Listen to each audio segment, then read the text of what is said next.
Let's talk about Brandon Ingram. I meant to get to this. I ain't put this in my notes.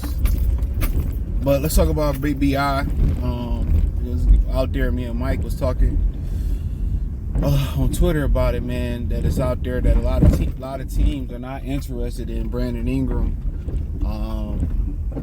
Team like it's a guarantee that he's going to miss 25 games in a season, possibly miss some critical playoff games. So, New Orleans is having a slippery slope moving Brandon Ingram. Also, the Chicago Bulls is having a hard time moving Zach LaVine. And these are the type of deals that, that possibly, a team like Detroit or Charlotte who want unwanted contracts or looking to acquire talent could look at if they can't find relief via trade. Now, financially, could they pull off all three? I don't know.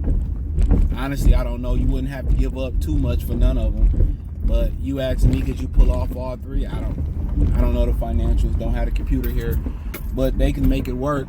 And just hypothetically thinking of a core between Cade Cunningham, Zach LaVine, and Brandon Ingram, there's a lot of overlap there. They all bucket getters. I think Cade and B.I. can be great. I think they all could be great defenders if they put their mind to it. But we in an era where if I have an offensive output, then I don't have to defend. And that's one of the reasons I love about Anthony Edwards or whatever. But one of the things I continue to stress about with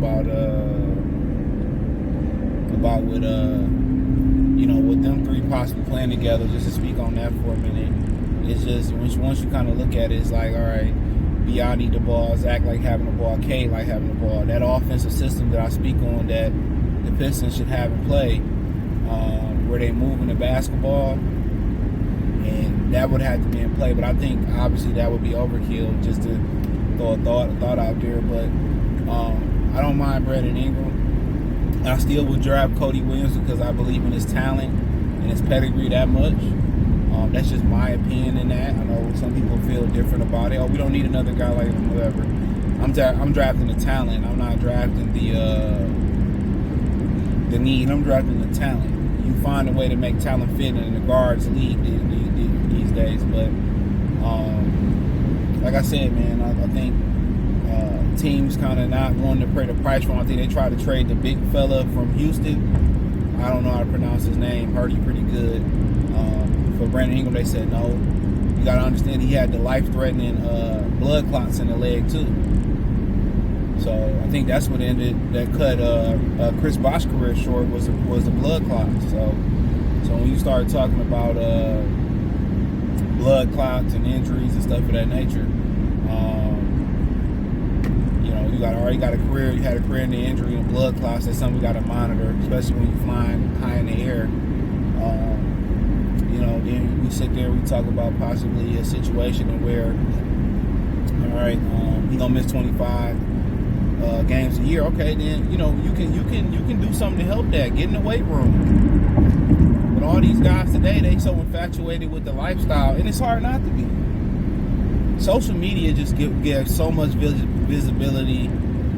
It's just crazy. You know what I'm saying? You can feel like, back in the 1950s, 70s, 80s, you got the best girl in town. You contend with that now, or you got the best hubby in town, and now you go around, you can find a guy that looks better than him, and that she better than him, and her, or he better than,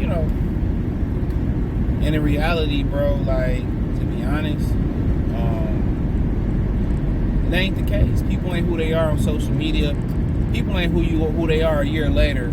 Take it to somebody who knows. 5, 6, 7 years later, people change. Women change. You ain't gonna be the man that you are today 5, 6 years from now. So when you dealing with people that's around you, dry hate, laughing, kind of acting goofy, young brothers out there that y'all get around girls and the friends that's acting funny and start telling like little jokes and shit. Start acting different, funny around the women. That's who they are. That's who they are. Same thing with women. I don't know if the dynamic is the same, but you turn around and the guys come around and one of your homegirls try to put you down and tell jokes or talk shit about you behind your back, they not your friends. Let me say you the chapter in life. Let me accelerate the chapter. And I tell y'all about the women, you treat a 1 like you treat a 10. People say, oh shit, a 1 is crazy. It's just an analogy. It's just not an analogy, it's just a saying. Like, you treat them all the same. One is not more pedestalized than another. No matter how much you want her, you can't let her know you want her that much. Kind of turn them off. So same thing. With women, it's the opposite. I would say to the women, if there's any women listening, it's definitely the opposite. Treat him special. You know, show him, like, if you really want him, show him something different. Hey, you need me to come over, clean up? Hey, look, I got this bill right here. Once a man locked in, he's loyal. You know what I'm saying? But if he ain't loyal from the beginning, he ain't locked in, you can't say the dude wasn't loyal. But nonetheless, that's just a life. There's just so much visibility. You feel like you want to slay everything. You know what I'm saying?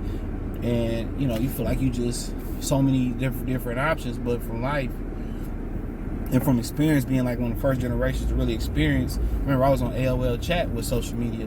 It ain't all good, you know. Experiencing different people, they weird and stuff. So a lot of these guys got visibility and they're addicted to the lifestyle. And it's hard not to be. Real spill. It's hard not to be. When I got all this money, I can knock down as many women as I want to. But what you find out now is that, you know, it come with a lot of stuff.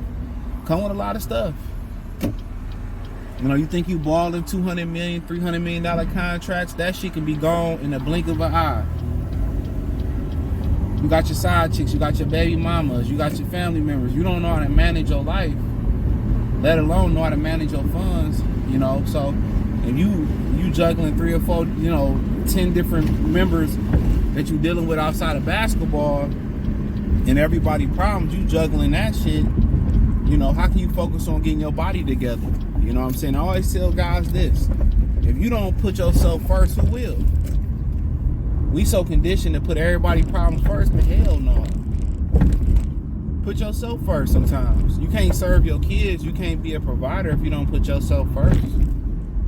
You know what I'm saying? That's just what it is. You can't do it. So you got to put yourself first sometimes. And unfortunately, a lot of y'all die without putting yourself first. I hate when it feel like somebody following me. Like, Playboy, keep it moving. But you gotta put yourself first. So that's probably why you see a lot of these guys like Brandon Ingram physically don't build themselves up. You don't have a lot of veterans to show them how to keep their body where it needs to be at. You know what I'm saying? So, in my humble opinion, bro, I just feel that the durability is a problem, especially if you're gonna pair. Let's say you pair them 3 together: Zach, B.I., K. They all got durability problems. Say you say K and B.I. They both got durability problems. Charlotte run the same problem. They best player LaMelo Ball, he got durability problems. You know what I'm saying? So once you kind of start talking about that type of stuff, it's hard to want to, you know, financially build something around that, around guys who durability is in question. So that's why one of the reasons why people don't really want to deal with BI is the durability issue, Brandon Ingram. And another reason is you got to pay him over $200 million and commit to him. And he's going to miss about 25 games a year. And on top of missing about 25 games a year, sir, he's going to miss critical playoff games. And what has he done to combat that? He ain't put no muscle on. He ain't got stronger in the legs, the core. You know, so like I continue to say, man, you know, you got to invest in self. That's what I tell guys. You know, and a lot of these guys out here don't believe, like, the better your body is, the better opportunities you're going to have with jobs, with networking, with the women. You know, you got to continue work on your body now. It ain't never too late. It ain't never too early. Work on your body now. These guys in the NBA, they don't care. You know, all your energy going to knocking, you know, messing with women. And this is why, you know, dealing with different women, dealing with too many women, like if you dating, cool, you know what I'm saying, seeing who you like and who you don't like. But, and that's dangerous too, because a lot of y'all can't unattach, because you say, well, I like the way she make me feel, or I like her sex. But then, or, you know, I think she a wife material. You try to keep them on. But as a productive man of any culture, You can't dominate and be the man that you want to be focused on 3, 4, 5 different women. It's just not gonna happen. Especially if you don't got money. Any of you got money, it ain't nothing but 3 or 4 or 5 different additional money that's additionally going out in 3 or 4 or 5 different ways.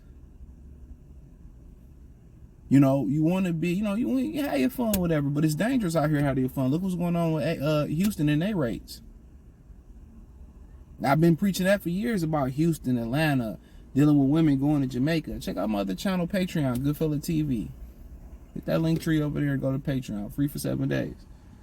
So when you're dealing with that, man, it's nasty work. So when we start talking about, working on yourself, man, you can't be the man that you are dealing with women, bro, multiple women. And it sound cool back in like 20, 30 years ago, we'll fuck 1,000 women. It sound real cool until you at the clinic, until she get pregnant, until they start fighting each other and costing yourself money and all that stuff. It's not cool. And it's okay when you're young, hey, figure out who you like or whatever like that, cool, But try to pick one woman. And like I said before, yes, the temptation of dealing with other women is out there. It ain't really worth it, bro. It ain't really worth it. Pick a woman that you want your daughter to grow up and be like. Simple as that. Physically, mentally, whatever your core values is it's religion, if it's education. When you're dealing with multiple women, all you doing is stunting what you could have been. You ain't even stunting your growth. You straight up eliminating it. If you're 25 and, under, okay, but you creeping about 30, man, it's time to stop being, shit get old. You get old, man. And that's what you're getting with, I'm saying that because that's what you're getting with a lot of these NBA players.